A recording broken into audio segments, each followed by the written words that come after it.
Olá, bom dia. Agora são 9 horas e 34 minutos. Hoje é quarta-feira, dia 3 de janeiro de 2024. Está no ar o Boletim de Notícias. E agora você vê imagens da região da Avenida Paulista, em São Paulo. Para hoje são esperadas pancadas de chuva à tarde por aqui. A mínima é de 20 e a máxima de 30 graus. Hoje, na Sala Paulo VI, Papa Francisco realizou a catequese sobre o tema Vícios e Virtudes. Bom dia, Danúbia. O que o Papa falou sobre as lutas e tentações vividas pelos cristãos? Bom dia, Aline. Bom dia a todos. O Papa Francisco afirmou que a vida espiritual do cristão não é pacífica, linear e isenta de desafios, mas, pelo contrário, exige um combate contínuo. Não é por acaso, disse o Papa, que a primeira unção que todo cristão recebe no sacramento do batismo, a unção catecumenal, não tem perfume e anuncia simbolicamente que a vida é uma luta. Francisco lembrou também que os santos não são homens que foram poupados da tentação, mas pessoas bem conscientes de que as seduções do mal aparecem repetidamente na vida para serem desmascaradas e rejeitadas. Recordou a importância do sacramento da reconciliação e de se fazer um bom exame de consciência e expressou: Nei momenti più brutti, nei momenti em que nós scivoliamo sui peccati, nos momentos mais difíceis em que escorregamos no pecado, Jesus está do nosso lado para nos ajudar a levantar e isso dá consolação, disse o Papa. Em seu apelo, o Santo Padre pediu perseverança na oração pelos povos que sofrem com a guerra, de maneira especial na Terra Santa e Ucrânia, e renovou sua proximidade às vítimas do terremoto de magnitude 7,6 que atingiu o Japão na noite do dia 1º do ano, bem como as vítimas da colisão entre dois aviões que tirou a vida de 5 pessoas, ocorrida ontem no aeroporto de Tóquio. De Roma, Danúbia Gleiser para o Boletim de Notícias. Obrigada, Danúbia. As novas regras que estabelecem um teto para os juros do cartão de crédito começam a valer a partir de hoje em todo o Brasil. O repórter Flávio Rogério tem mais informações. Bom dia, Flávio. Isso mesmo, Aline. Bom dia para você e para todos que nos acompanham. A nova lei determina o teto de 100% do valor total da dívida para os juros rotativos e o parcelamento da fatura do cartão de crédito. Ou seja, os bancos e instituições financeiras não poderão cobrar mais que o dobro do valor devido em juros. O professor e economista Rodrigo Simões nos explica melhor essa questão. Vamos conferir.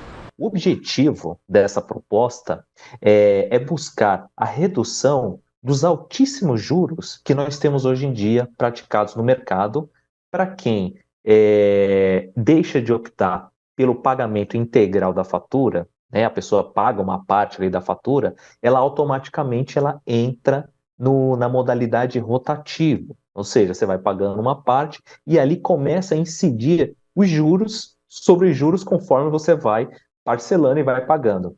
Só que esse volume de juros, ele é astronômico, né? Que em 2023, ele passou dos 400% ao ano.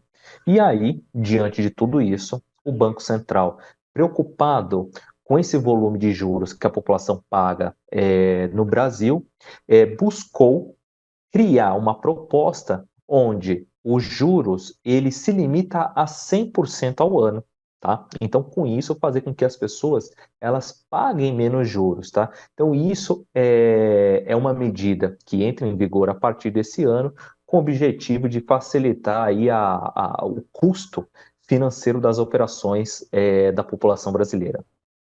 Obrigada, Rodrigo, pelas explicações. E o saque aniversário do FGTS e as discussões sobre a aprovação da PL das fake news são os destaques que o Francisco Coelho traz para a gente, direto de Brasília. Bom dia, Francisco.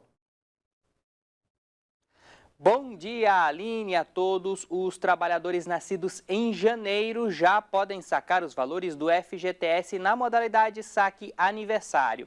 O dinheiro fica disponível até o dia 29 de março. 32 milhões de brasileiros aderiram ao programa, iniciado em 2020. No ano passado, o ministro do Trabalho e Emprego chegou a defender o fim do programa, mas depois de ser pressionado por parlamentares, adiou a decisão. Luiz Marinho pretende apresentar uma proposta para alterar as regras ainda em 2024. E os líderes do governo no Congresso querem retomar do recesso parlamentar com o projeto sobre as fake news em pauta. O texto com propostas para regulamentar as redes sociais é de autoria do deputado Orlando Silva, do PCdoB de São Paulo. O projeto foi retirado de pauta após pressão da oposição, que apontava uma tentativa de censurar a internet. O tema voltou para o debate após a morte de uma jovem que teria sido provocada por divulgação de notícias falsas em perfis especializados em fofocas. Eu volto com vocês nos estúdios. Obrigada, Francisco. E veja agora como fica a previsão do tempo em todo o Brasil. A zona de convergência do Atlântico Sul causa chuva expressiva no Espírito Santo e no norte de Minas Gerais. Este é o principal sistema meteorológico do verão no Brasil, responsável por um período prolongado de chuva frequente e volumosa. Em São Paulo, chuva rápida e isolada nesta quarta-feira. No Rio de Janeiro e nas demais regiões de Minas Gerais, a previsão é de pancadas mais isoladas com moderada intensidade. O tempo chuvoso preocupa a população em Minas Gerais. 24 cidades estão em situação de emergência, segundo a Defesa Civil Estadual. E vamos ver como fica o clima na capital mineira nos próximos dias. A chance de chuva é alta nesta quarta-feira, chegando aos 30 milímetros. Na quinta-feira, chegando aos 60 milímetros. Muita chuva é esperada também no norte e leste do Mato Grosso e no norte de Goiás. Situação parecida na região de Tocantins e no sul do Pará. Quarta-feira também com expectativa de chuva forte em toda a Bahia, entre o sul do Maranhão e do Piauí e no interior entre Ceará e Pernambuco. Sol aparece na primeira metade do dia no sul do país. Pancadas isoladas de chuva são esperadas no Rio Grande do Sul, oeste de Santa Catarina e na metade sul do Paraná, mas com até forte intensidade. Amanhã as temperaturas estarão assim. Máxima de 30 graus em Salvador, 33 graus no Rio de Janeiro e variando entre 19 e 27 graus em Porto Alegre. E os novos alertas de chuvas para o Japão e o assassinato do vice-líder do Hamas no Líbano estão nos destaques do noticiário internacional de hoje. Chuva traz alertas de deslizamento de terra em áreas afetadas por terremotos. Este é o destaque do jornal japonês Yomiuri Shimbun. Um alerta para fortes chuvas foi emitido às 4 da manhã desta quarta-feira. A polícia e os bombeiros continuaram as buscas por pessoas desaparecidas após o grande terremoto que atingiu a região de Noto, na província de Ishikawa, no primeiro dia do ano. The New York Times destaca: assassinato de líder sênior do Hamas levanta temores de uma guerra mais ampla. Saleh al-Arawi morreu numa explosão num subúrbio de Beirute. Ele é o oficial mais graduado do grupo a ser morto desde os ataques de 7 de outubro em Israel.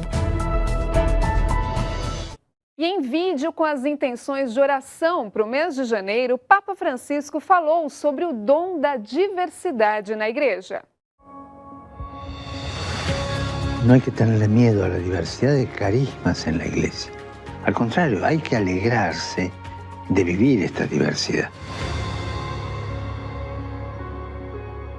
Ya en las primeras comunidades cristianas, diversidad y unidad estaban muy presentes y era una tensión que debe resolverse en un plano superior. Más aún, para avanzar por el camino de la fe, necesitamos también el diálogo ecuménico con los hermanos y hermanas de otras confesiones y comunidades cristianas. No como algo que confunde o que molesta, sino como un regalo que Dios hace a la comunidad cristiana para que crezca como un solo cuerpo, el cuerpo de Cristo.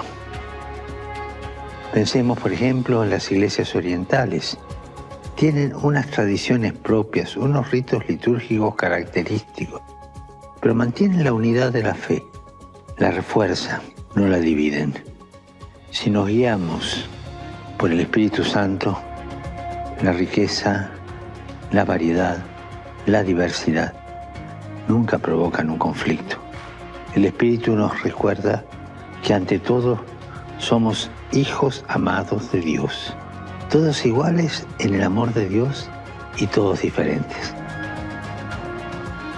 Oremos al Espíritu Santo para que nos ayude a reconocer el don de los diferentes carismas dentro de las comunidades cristianas y a descubrir la riqueza de las diferentes tradiciones rituales dentro de la Iglesia Católica.